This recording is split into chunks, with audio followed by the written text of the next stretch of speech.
Shalom, selamat pagi untuk kita semua.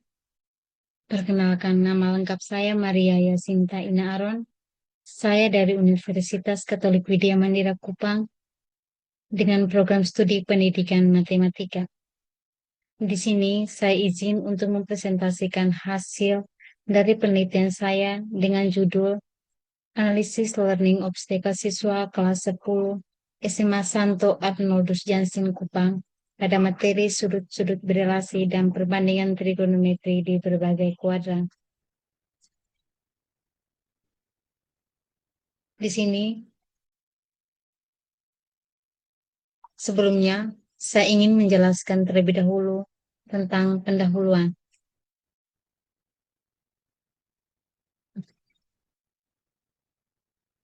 Yang pertama, latar belakang.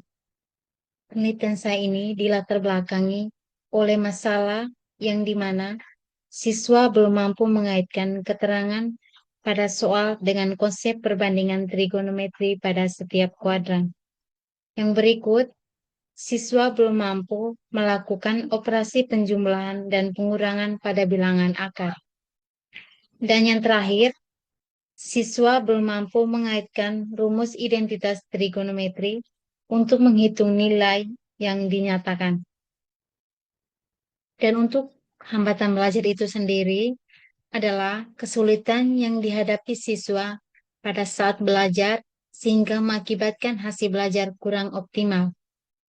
Hambatan belajar yang dialami peserta didik terbagi dalam 3 jenis, yaitu hambatan ontogenik atau ontogenik obstacle, hambatan didaktis atau didaktikal obstacle, dan yang ketiga hambatan epistemologis atau epistemological obstacle.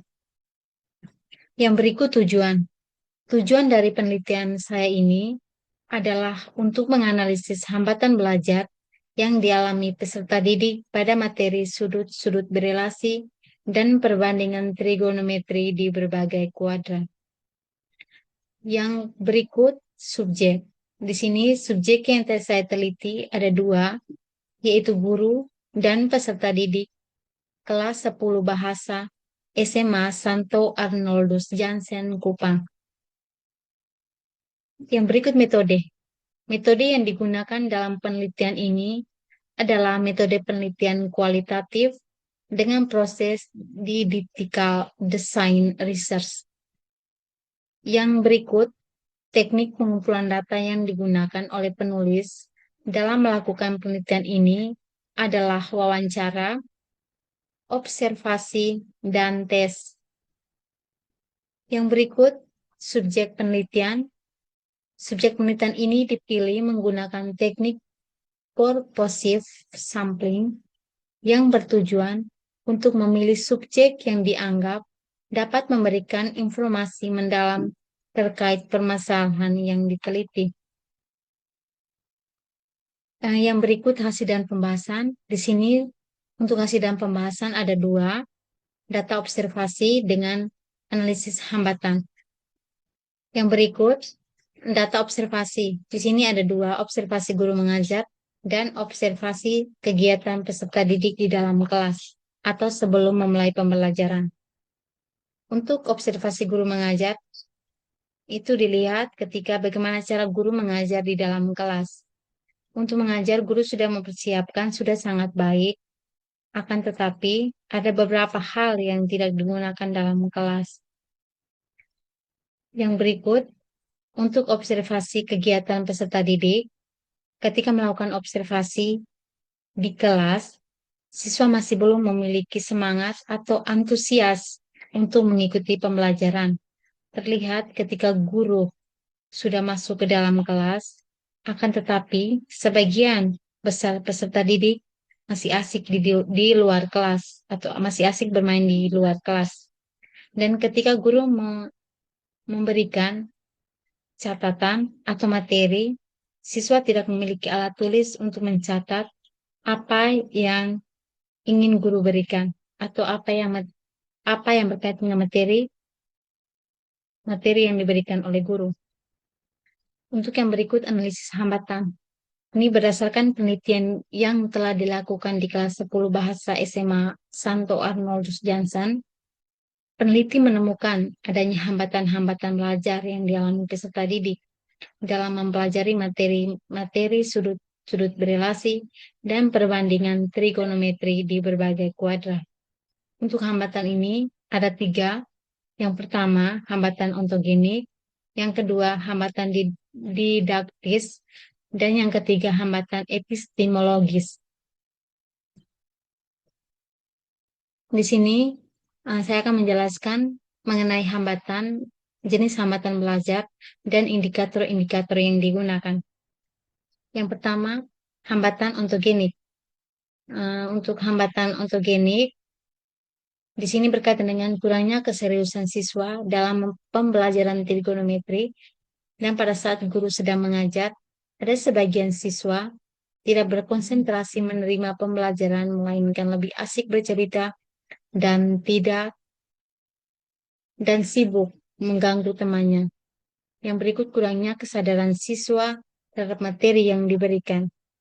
Ketika proses pembelajaran berlangsung, guru menyuruh siswa untuk mencatat, akan tetapi ada sebagian siswa masa bodoh dan tidak mencatat, serta guru kurang bersikap tegas saat proses pembelajaran berlangsung.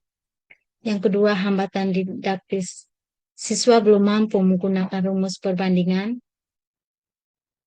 sudut-sudut di berbagai kuadran. Siswa juga belum mampu melakukan operasi pada bilangan akar dengan tepat, dan juga siswa belum mampu melakukan operasi penjumlahan dan pengurangan pada bilangan akar. Yang berikut, hambatan epistemologi atau epistemological obstacles. Ini berkaitan dengan kesulitan menyelesaikan soal matematika, materi sudut-sudut relasi, dan perbandingan trigonometri di berbagai kuadran.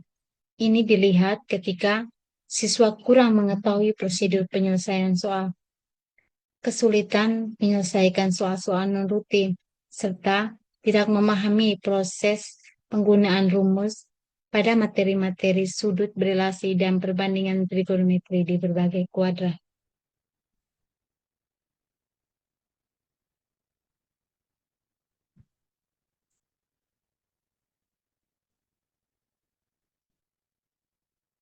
Dari hambatan-hambatan yang sudah dijelaskan, sini peneliti menawarkan 3 solusi. Yang pertama, solusi sebelum pembelajaran. Yang kedua, selama pembelajaran. Dan yang ketiga, setelah pembelajaran. Dan untuk sebelum pembelajaran digunakan, guru memberikan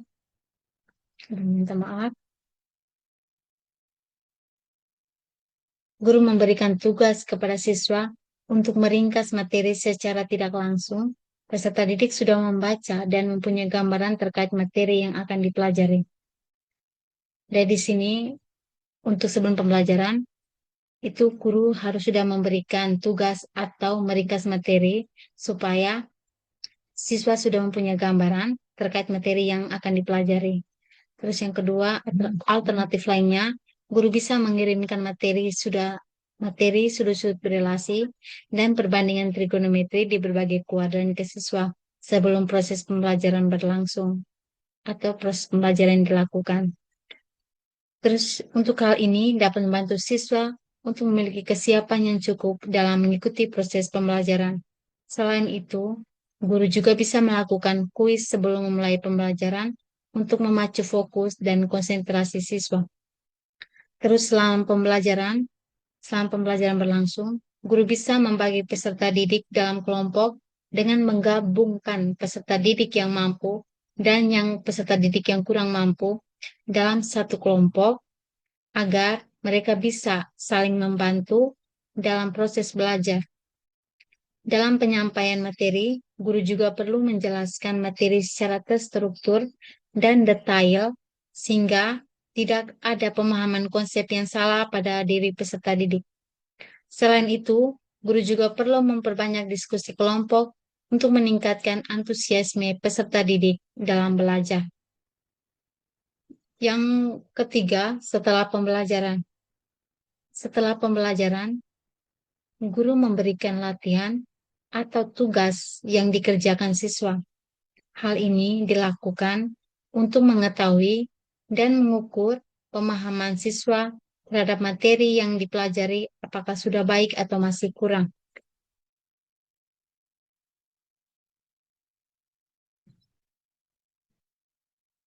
Dan untuk kesimpulan dari hasil analisis, terdapat hambatan-hambatan yang dialami peserta didik dalam mempelajari materi sudut-sudut berelasi dan perbandingan trigonometri di berbagai kuadran.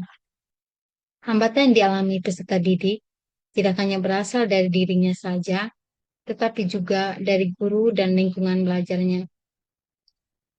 Di sini ada 3 hambatan. Hambatan yang pertama, hambatan ontogenik, yang kedua, hambatan didaktis, dan yang ketiga, hambatan epistemologis. Dan untuk hambatan ontogenik ini berkaitan dengan kesiapan mental peserta didik dalam mengikuti pembelajaran masih kurang. Dan untuk hambatan didaktis, penyampaian materi oleh guru kurang jelas dan detail. Dan yang ketiga, untuk hambatan epistemologis, kemampuan pemahaman konsep peserta didik masih cukup lemah.